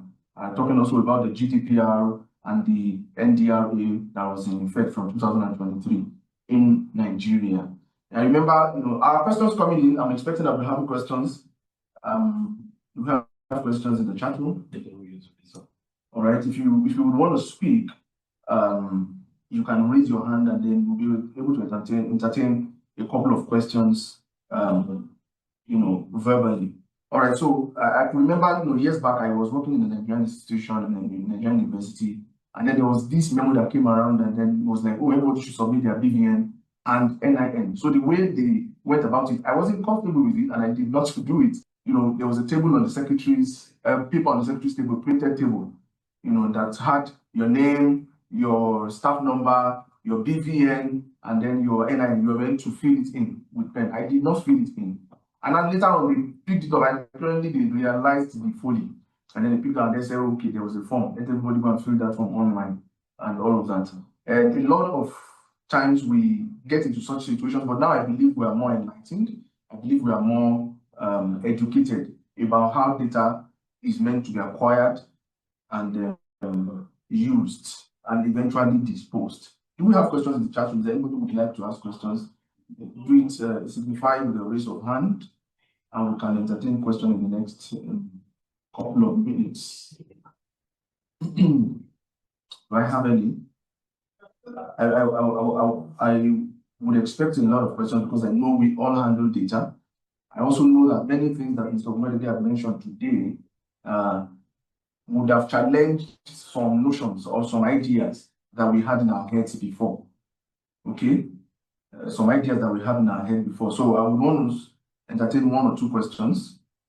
I know some questions came in the course of the presentation in the chat room, and a number of them have been responded to, answered. But if you would like to ask your question, here now is the time. Now is the time to ask questions. Or do we have anyone in the chat in the Q&A? Okay, none. Yeah, there's a reason. Somebody raising. Yes, I've seen two hands raised. All right, let me take first Mr. or Miss, I won't know, Abiodun A. Alao. You can unmute now and ask your question. After then, I will have the Temidayo Oyeneng. Abiodun Alao. Yes, please. Thank you very much for the presentation. It's actually a big eye opener, just like you have observed. So mine is not a question, it's an observation. And I really don't know if other institutions have been able to do it successfully. From the presentation, what I have seen is that there will need to be a lot of policy updates or upgrades. Like the issue of the AI policy. Fortunately, my University of Ibadan, just recently launched a committee, or just mandated a committee to work on the AI policy. But I'm saying that there will need to be a lot of mind shifts, policy changes, and I don't know when we are going to be able to get to the point where we can actually utilize most of the points that was raised. That's just a concern, and I'm wondering, apart from what we are doing, if other institutions have one or two other things that they are doing that might be beneficial. But I'm saying that there is a lot of work that needs to go into this one. Again, thank you for the presentation. Yeah, thank you so much, ma'am. Okay. Does Mr. Ubed want to respond, or the project coordinator, Dr. Yes. Let me quickly react to that. That is a very good observation. The University of Ibadan is a very big institution, and such a proactive act is also very good as related to the institution. For the top people in the institution to have consulted a committee to look at AI usage to me, it is commendable.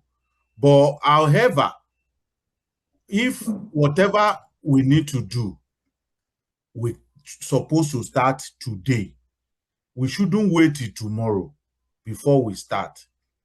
Now, when we are talking about AI, it's just for us to say, okay, let's agree. Let's look at all the available AI globally. Let's carry out risk assessment to say that which one the risk is okay for us.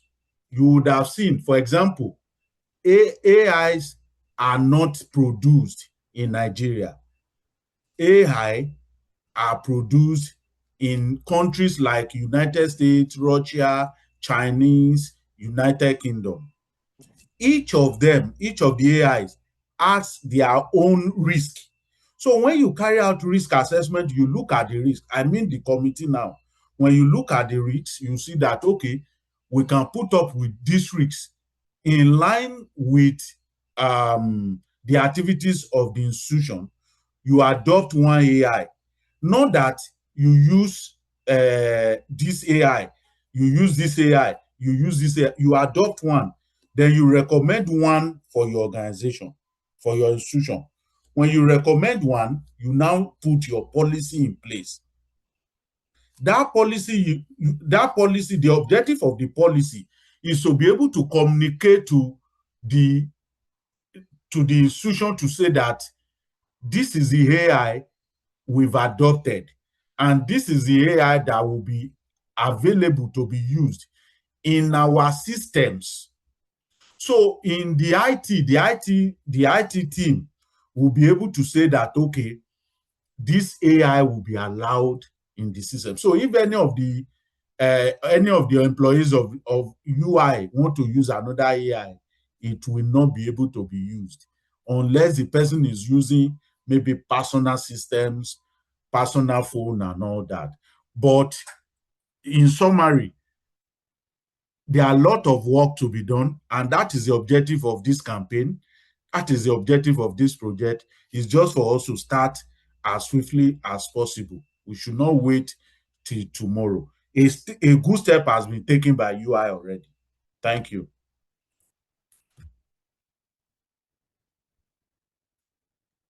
We can't hear you.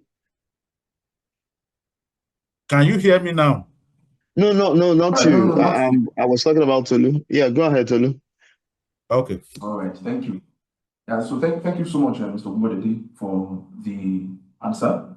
I hope, Mal, that your query and your question has been answered.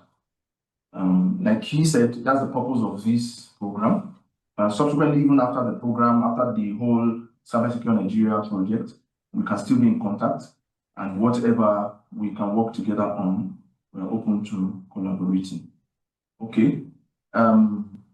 Before I take on Timidayo, please, we will mute shortly.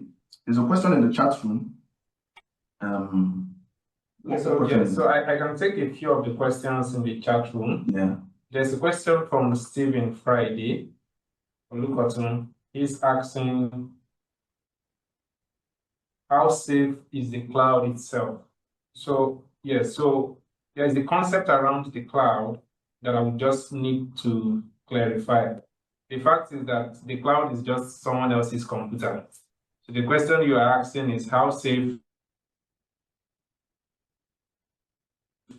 is someone else's computing resources? So that's where your due diligence has to come in. There is the public cloud that is available via most of the major cloud providers like AWS, Google Cloud, Microsoft Azure, and several other cloud platforms, IOMAT, DigitalOcean. So at the end of the day, you have to be able to review and ensure that each of these cloud platforms meets your specific need, anyone you want to adopt. But there are certain principles that are key.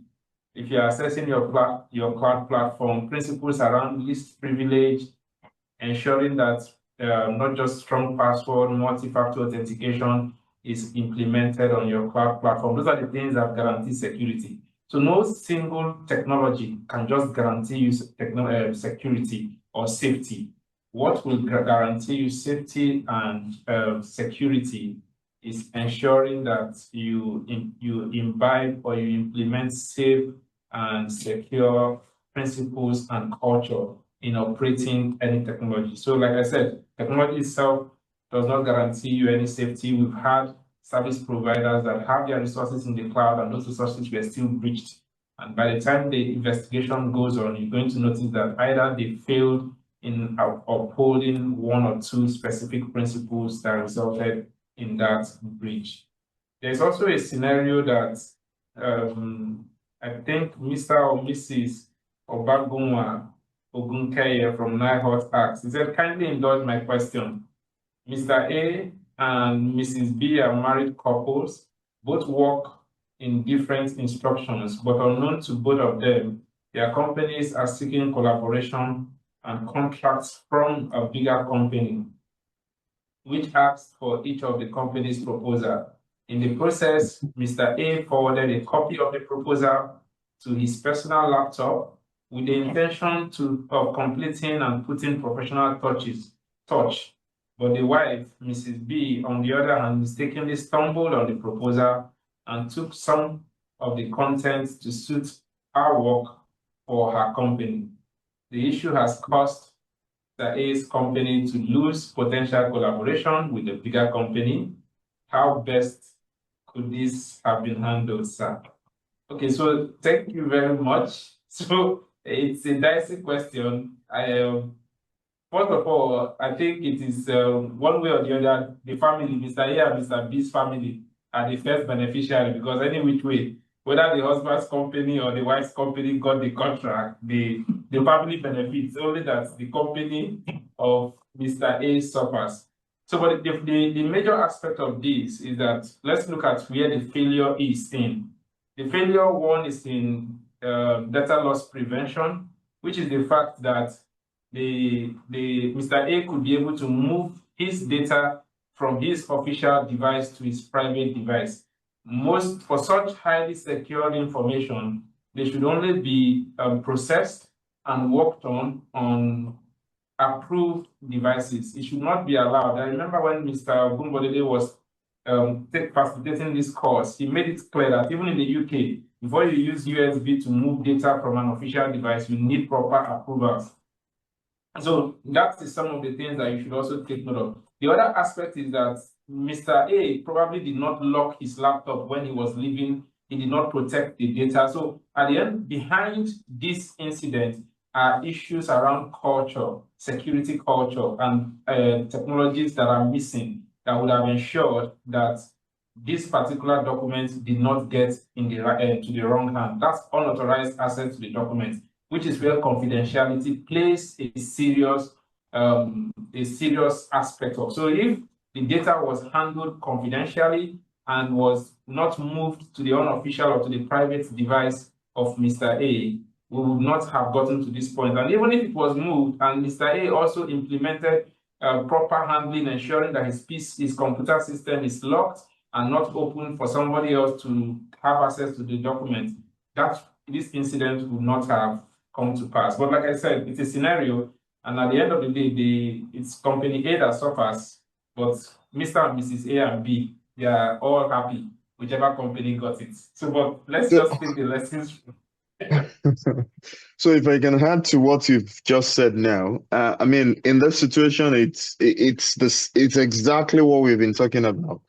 Even though the two, I mean, the scenario that's being painted now, we're talking about marriage, but above that comes the ethics first. So the originating failure in this is actually Mr. A, and not because they are married. Just like John said, it's about the culture. It's about the practice. Okay. It could have even been the children. You could have left your laptop open and the children was probably playing on it or something and then expose the information. So this still talks about some of the things that we did in module 1 and also part of what we are doing now which has to do with the culture and ensuring best practices. I mean, I just wanted to have that. There is, I mean, the best security system in the world. If you don't put the right culture and the right practices in place, is a failure. It's just going to be a failure, no matter how strong the security system is. So this is about ensuring best practices and doing the right security culture, imbibing the right security culture. Yeah. Yeah, go ahead, John. Also, yeah. Let me also add that, Dr. Fakunle, even though they are couples, we need to know that there is consequence. So there is consequence. Law doesn't know emotion. If there's data breach and is investigated, the husband or the wife can lose their jobs and all that. So let's think about the consequence, like Dr. Fakule said. That is why we follow ethics. And that is why we follow policy, because there will be consequence if it's investigated and traced to the husband. Marriage is private to both of them. Thank you. All right, thank you. Thank you so much. Everyone who has responded to that was quite a funny scenario. But like we said, the underlying factor is the culture that's failed at one of the organizations. All right, so let me take Temidayo Oyene's question or comment now. You can unmute before we go on to the other questions that are in the chat room. Our time is so spent today, but let's see how much we can cover in the questions. If you can't cover all the questions there are, you know where to meet us here. Let's meet on WhatsApp and we can thrash it out. Thank you. Temidayo, are you up?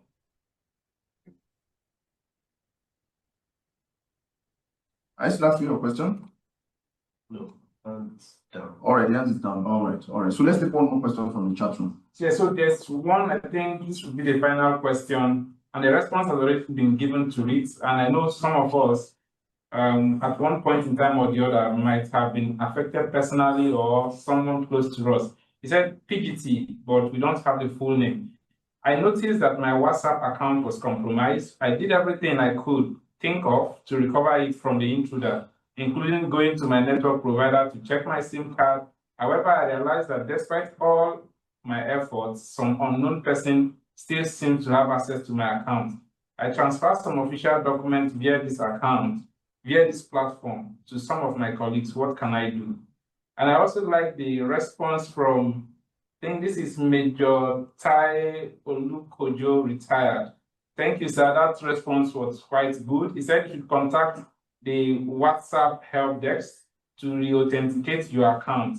Then you set up a two-way authentication, which is MFA. The MFA that was talked about in Module 1. If you have MFA and you are also conscious, because I know there are also tricks around which intruders use to gain access to WhatsApp.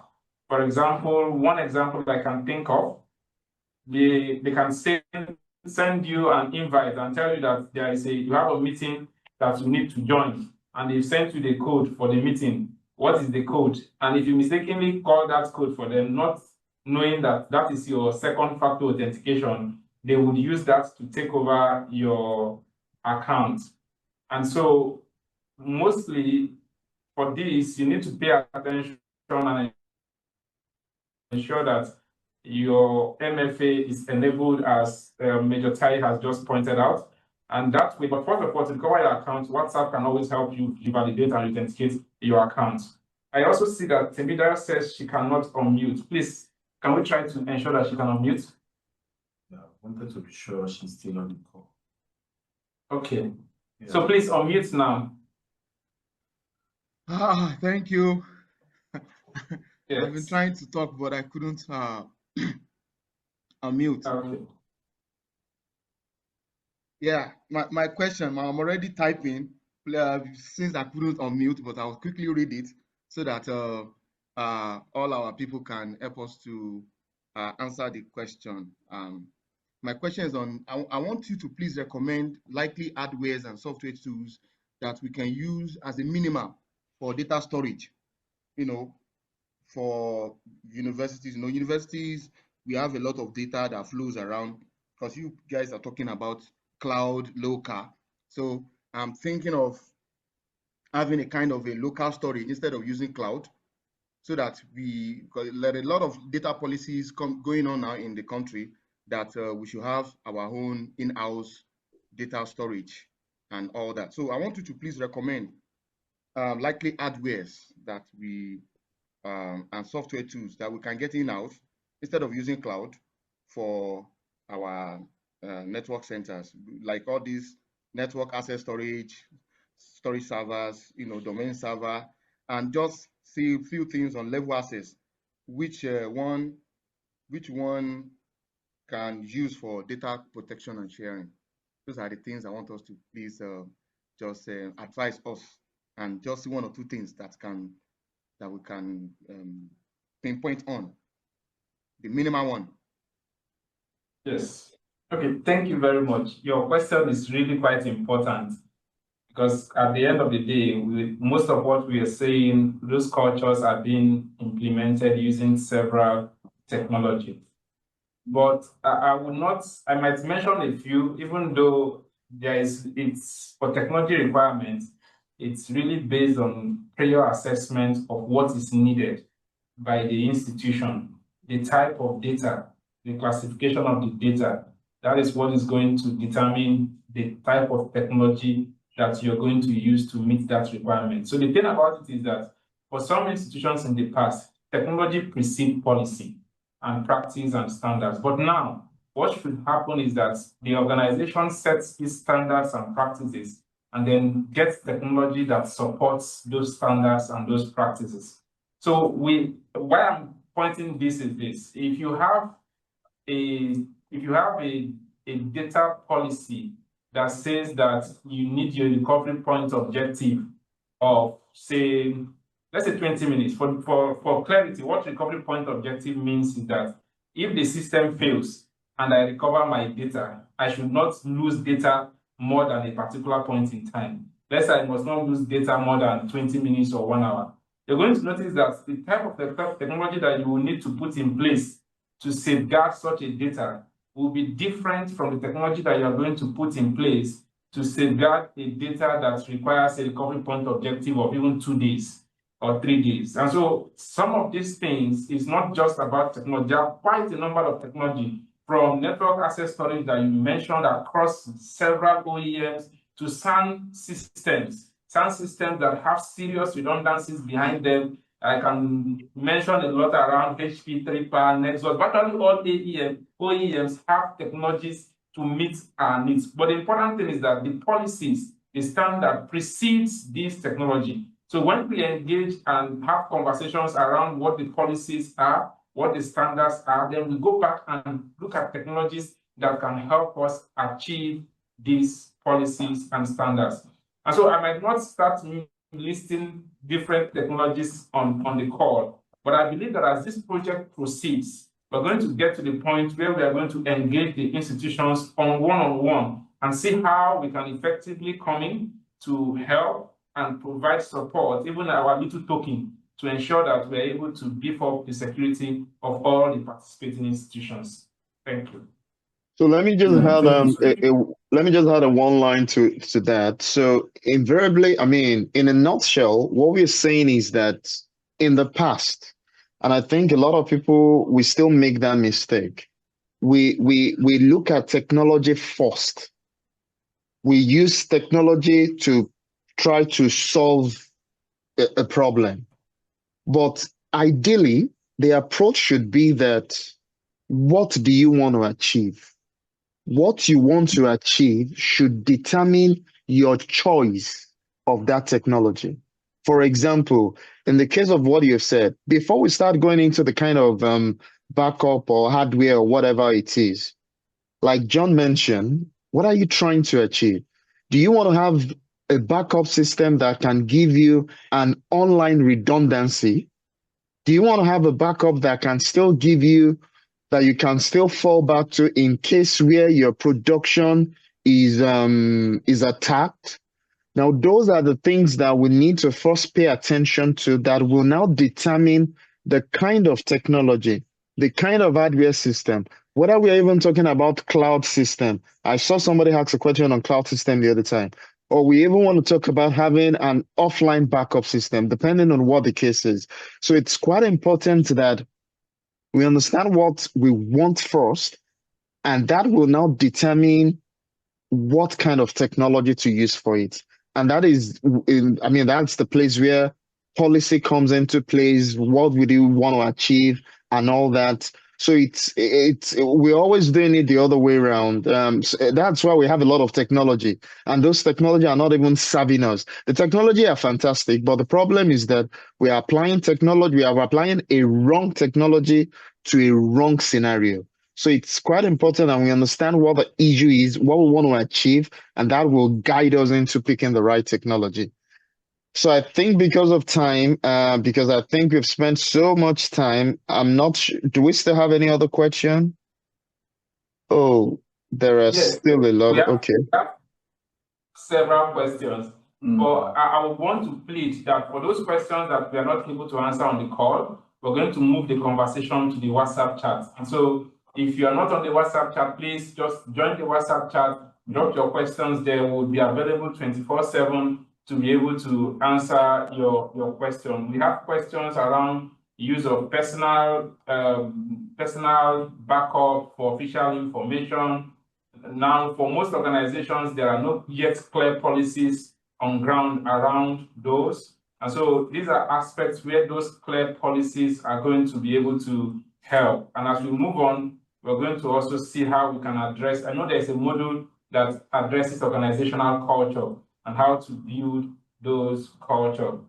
So I see issues around BYOD, bring your own device to the university environment. How will you ensure that that device meets the requirements and the specification of the educational research institution? So that's something also that we would also talk about down the line. Now, a lot of what we are looking at is mainly around culture. Most of these conversations, we're going to move them to the WhatsApp platform, and we'll continue to engage.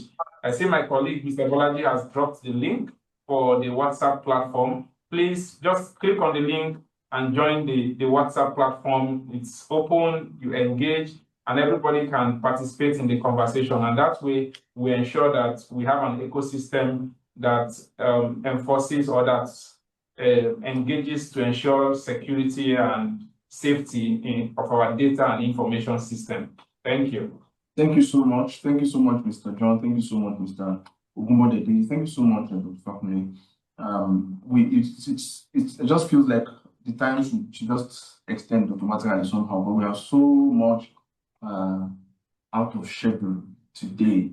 I want to thank you once again, our guest facilitator today, Mr. Ogunbodede. It's been quite valuable for our time. Give everyone who has been here under your facilitation today shares the same feeling with me that we've learned so much from your session. Thank you so much for giving of your worth of knowledge to us today. Thank you everybody for being here. I believe we will all apply them and start implementing them in our respective spaces. And to close the session today, I would want a project coordinator, Mr. Fakune, to give the final word, and then can call it a meeting. Thank you. I mean, today's session has really been fantastic. I want to thank our facilitator again. Those were really, really eye-opening. It's always a pleasure having you and having this kind of conversation and discussion with you. I want to say thank you very much again, sir. And I want to thank everyone that has taken time to join us this morning. Like we said, please let's keep the conversation going on the WhatsApp. So if you're not already on the WhatsApp channel, I want to create your indulgence that you please click the link and join. And I also want to ask our facilitator if he's also able to join the WhatsApp so that I'm sure there will be a lot of questions and we will want to have your experience. not just in the Nigerian context now, but even with the European context, is always an addition for us to have this kind of background experience shared, just to put the two together.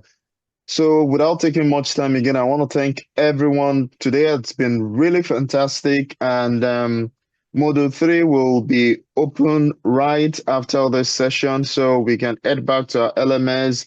For those of us that have completed Module 1 and 2, you can move now to Module 3. Once after this session, Module 3 will be open and will be available.